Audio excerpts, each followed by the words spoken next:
Hello and welcome to our final video on nonlinear or discontinuous editing, and I want to clear up some loose ends and talk about some things that we might have alluded to but not talked about in any depth. And I want to begin with a review just by noting the idea of the scene and continuity editing, and that the idea is that, of course, the scene creates this illusion of continuous time and place. It adheres to the 180-degree rule.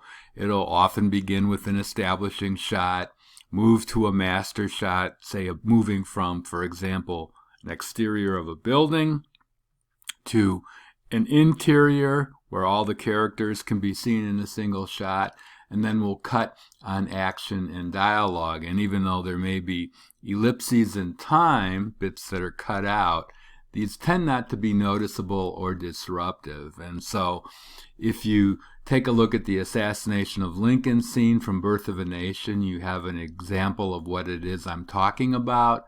Sequences, on the other hand, tend to be a little bit different. So they'll manipulate either time or place so that we get the illusion that things are happening at different times or different places, even though there's a unity to it. In other words, there's some bit of action that will be resolved, or bits of action that will be resolved within a sequence, but it doesn't happen at the same location at the same time. One or both time and or place are not unified. Perhaps the most famous type of editing like this is the so-called montage sequence, and I'm going to show you a clip from a film you're probably familiar with, Team America, which explains what it's doing while it's doing it. I think I know just what we need. The hour's approaching to give it your best, and you've got to reach your prime. That's when you need to push yourself to the test and show us a passage of time. We're gonna need a montage. Ooh, it takes a montage. Show a lot of things happening at once. Remind everyone of what's going on. And with every shot, show a little improvement. To show it raw would take too long. That's called a montage. Girl, we want a montage. In anything, if you want to go from just a beginner to a pro, you need a montage. Even Rocky had a montage. Always fade out in a montage. If you fade out, it seems like more time has passed in a montage. Just like to take a look at this as it happens one more time. We had a straight cut, followed by another straight cut, and another straight cut, and another. Up until now, we've had the sense of cutting from one location to another, right? We've had the conversation, and now we're in the firing range, and that'll continue for a couple more shots. Then things get a little more interesting. What we have here is, of course, a cut to a different time and a location. And also, as you notice, the right-hand side of the screen, we're involved in this wipe process that will reveal a third of the frame at a time. So also using split screen editing. That's when you need to push yourself to the test and show us. And again here, and I've frozen this frame so you can see the third of the frame is wiping up, and this is why it really helps to stop the image, the flow of the film, when you're watching these so that you can actually really pay attention to the edits. Things just go by too quickly, and it's just a great idea to really pay attention to shot by shot what's going on. So we're going to leave Team America and move on.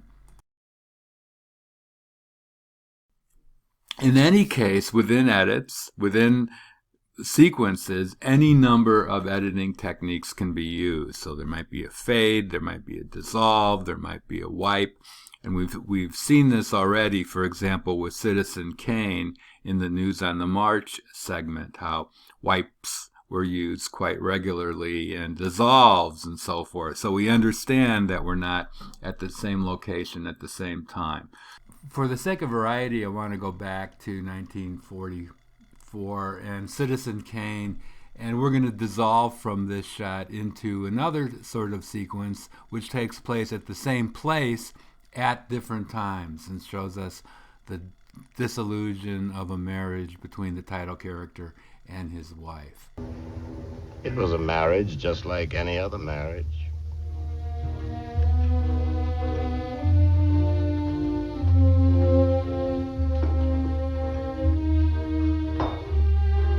You're beautiful.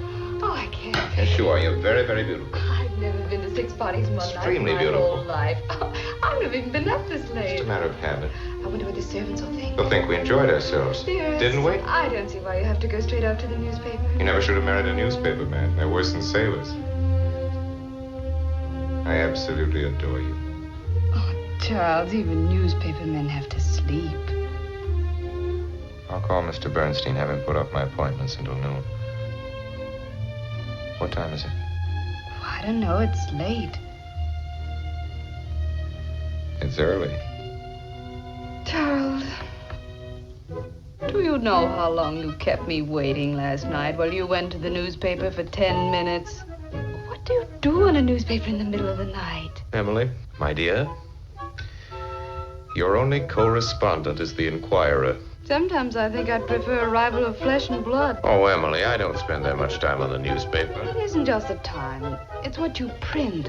Attacking the president. You mean Uncle John? I mean the president of the United States. He's still Uncle John. He's still a well-meaning fathead who's Charles. letting a pack of high-pressure crooks run his administration. This whole oil scandal, He happens to be the president, Charles, not you.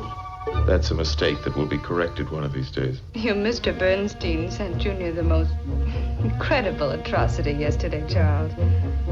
I simply can't have it in the nursery. Mr. Bernstein is apt to pay a visit to the nursery now and then. Does he have to? Yes. Really, Charles? People will think... What I tell them to think.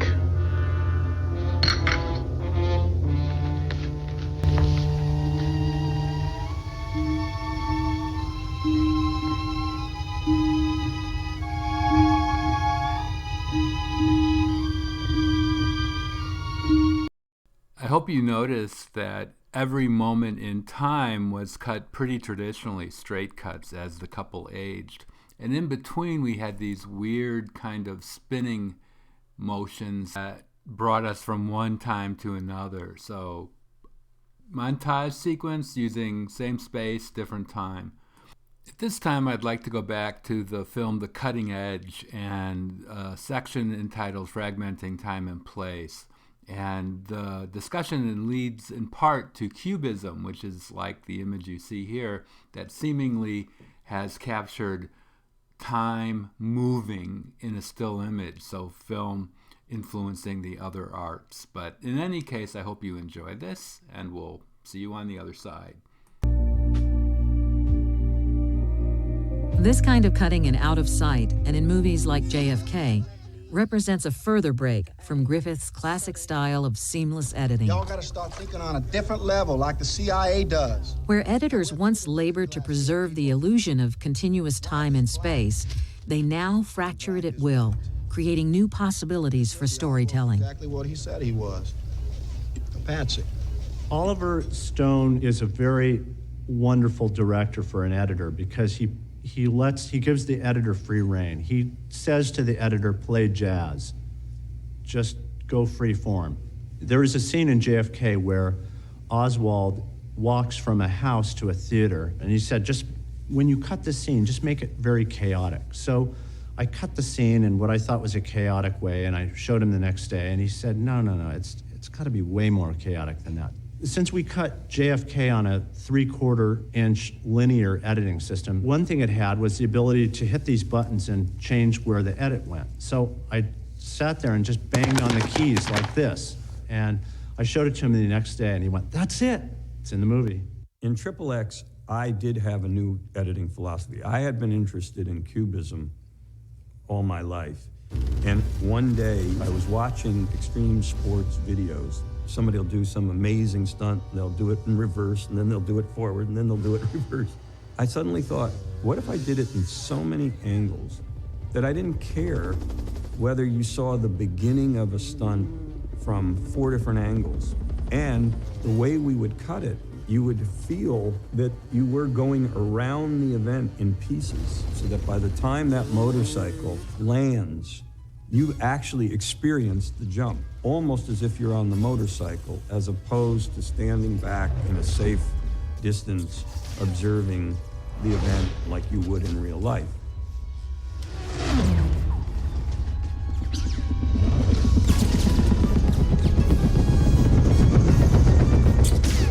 This is not real life. This is really relishing this action moment. I'd like to conclude by talking a bit about subliminal editing. And basically, subliminal means beneath the consciousness of. And in the film Fight Club, Brad Pitt plays a projectionist who inserts splices of pornographic images into movies, and it has a various effect.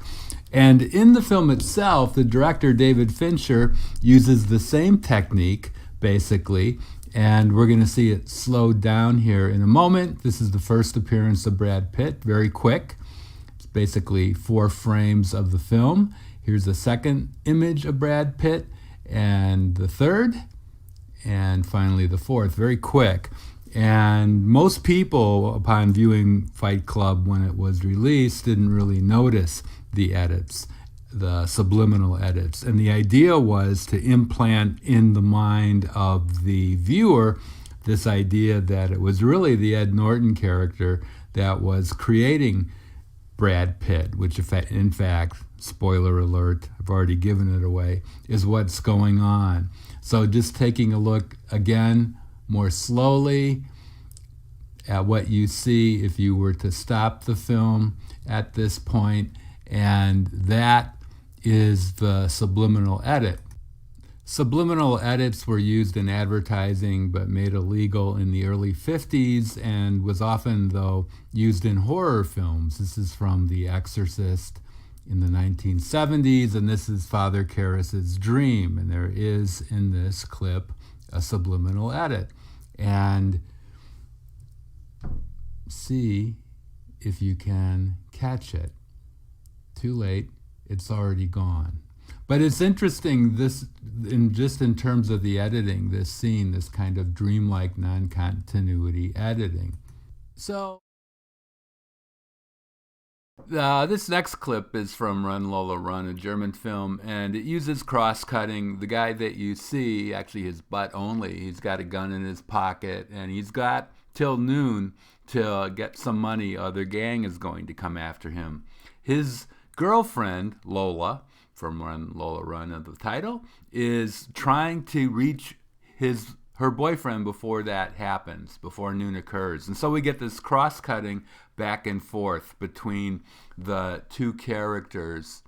So what we have here is Manny moving in toward the supermarket, and we have a canted angle cutting away to a different location, straight cut Lola running to get to her boyfriend and save him. And so this is really classical cross-cutting. And we've got the clock to remind us that we have 1 minute left. And the motion has kind of slowed down just slightly from Manny's perspective. And we also have introduced into this, we were aware of Lola the whole time, of course, this interesting use of computer-generated wipe. So as the door to the supermarket opens, the right-hand side of the screen wipes to allow Lola in. And so this is all quite interesting. And we know that we have a minute left. We've seen the second hand. And what's really interesting here is that that's exactly as long as this cross-cut moment is allowed to run, for 1 minute. So it's really aware of time, using real time, and here this kind of third wipe up so that we actually have 3 images on frame at the same time. So really interesting use of this computer generated wipe And we can see that the continuity isn't exactly straight, with Lola stopping on one side and leaving it the other. And as Manny enters the store and the door closes, so too does our window on this moment.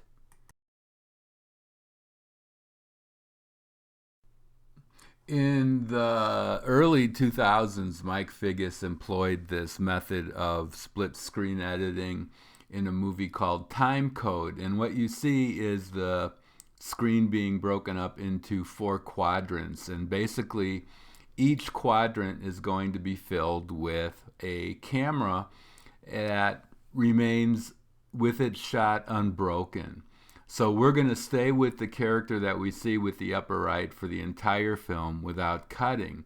And what Figgis is going to do is slowly introduce 3 other locations. And it really is an interesting idea, although in experience watching it, it might be a bit frustrating because you're not entirely clear what you should be looking at. Sometimes the locations of these cameras will intersect so that we'll see the same space, the 2 characters that we've been introduced to with a camera following them being shot by 2 different cameras. And so our decision of where to look is kind of left up to us. Although sound cues, one of the audios in the quadrants will be louder, so our likelihood is that we'll be more likely to look there. So I'll spare you the rest of this. I'm going to actually just cut ahead so you can see the 4 quadrants and give you an example of an experimental film, really, at 90 minutes long, without edits, that played at a local theater, now gone, the University. And so quite interesting in concept, if maybe not experience. So, and now with the 4 quadrants up, I'll just let this play for a few minutes with the soundtrack up so you can get a sense of what this was like.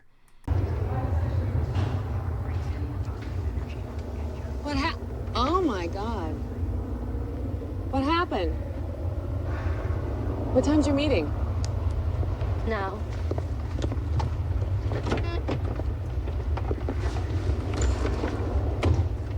See it?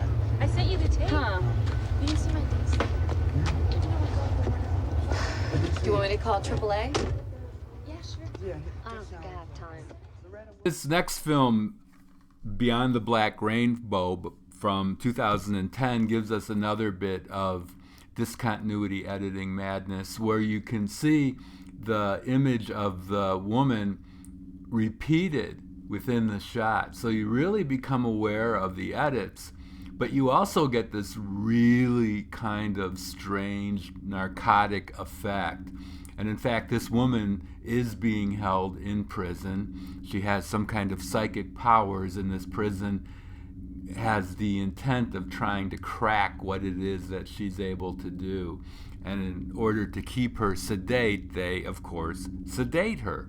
And you get this kind of druggy feel from this film, a lot of which happens as you're seeing it. And so many people find this movie quite boring, but it certainly is, at some level, at least intellectually, let's say, interesting. So I will leave this for your own pursuit, Beyond the Black Rainbow, and move on to one more clip.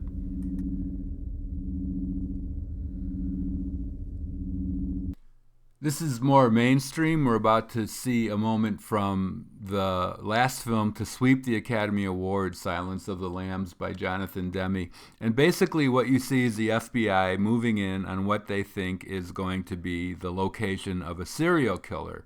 Jodie Foster, in the meantime, is going to be interviewing somebody who is peripherally involved, and she's hoping to clear up some loose ends. And so we've got this cross-cutting going on, but as you'll see, if you haven't seen this film already, it's a rather interesting approach to cross-cutting. So let's take a look at this moment from Silence of the Lambs.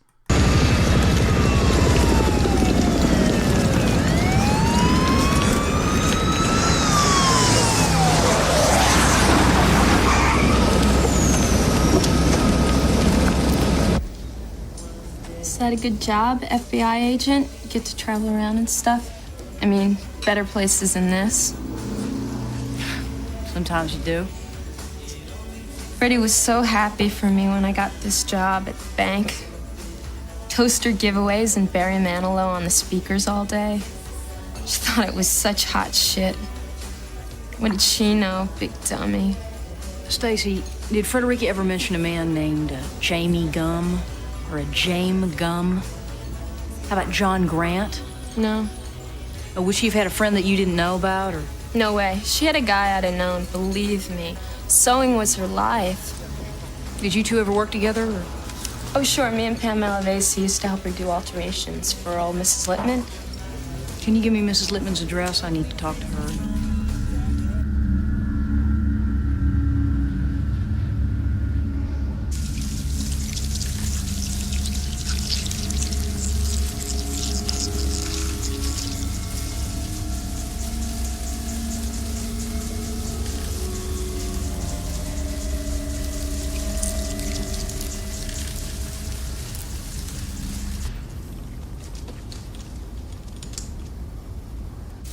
So powerful, so beautiful.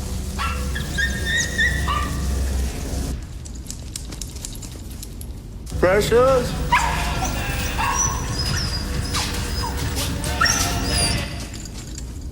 Precious? Down here, you sack of shit!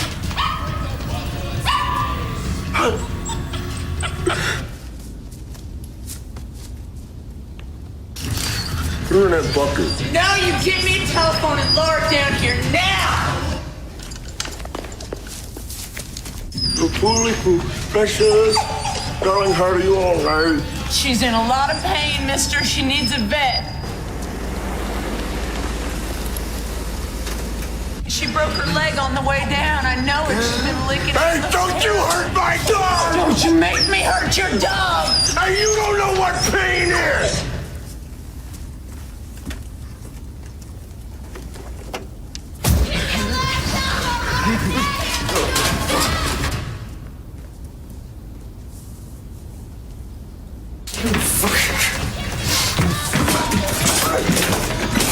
I'm gonna do it, mister!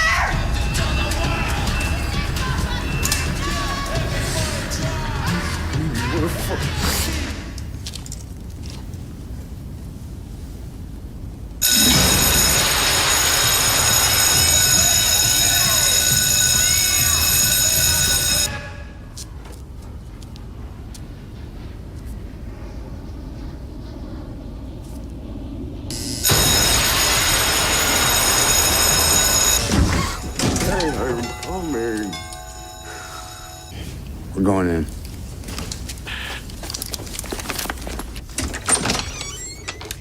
Good afternoon. Sorry to bother you. I'm looking for Mrs. Littman's family. No, Littmans don't live here anymore. Excuse me, sir. I really need to speak with you. What's the problem, officer? Well, I'm investigating the death of Frederica Bimmel. There's no one here, Jack.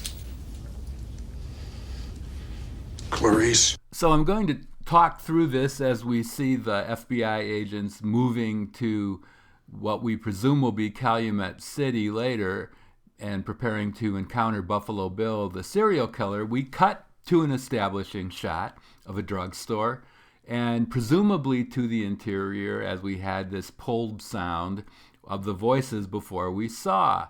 And so what takes place is this conversation between Jodie Foster and this woman who knew one of the victims.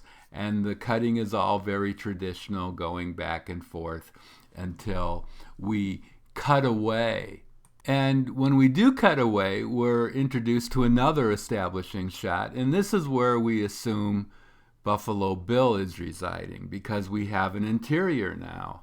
And we have, again, what seems to be classic Hollywood continuity editing.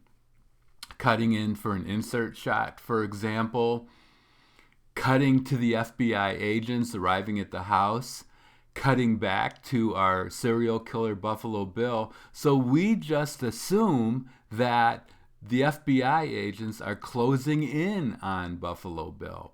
And of course, we have some cuts to the captive who is being held within this house, and some business going on with that in terms of cutting on dialogue, all the while the FBI agents are moving in. The cutting gets more intense as we have the FBI agents literally about to ring the doorbell of the house, and very classic cross-cutting going on, interior, exterior. And so the gun has been brought out, the moment of truth is about to transpire, while we presume outside at the same location the FBI agents are moving in on the killer, which of course is not what's going on at all. We're being tricked, and the FBI agents are in Calumet City, but Jodie Foster is in fact somewhere else, but so too is the serial killer, so that we're really surprised when Buffalo Bill opens the door and discovers Jodie Foster. And this trick, actually, Demi came up with this, the director of the film, in the 90s, and this has been used over and over again in other action sorts of films, but really quite effective use of cross-cutting that we only become aware of the discontinuity retroactively after the moment where Jodie Foster has been introduced again to this location. So I'll leave it at that. I hope you enjoyed this video and found it useful. I will see you shortly. I hope you are well. Take care.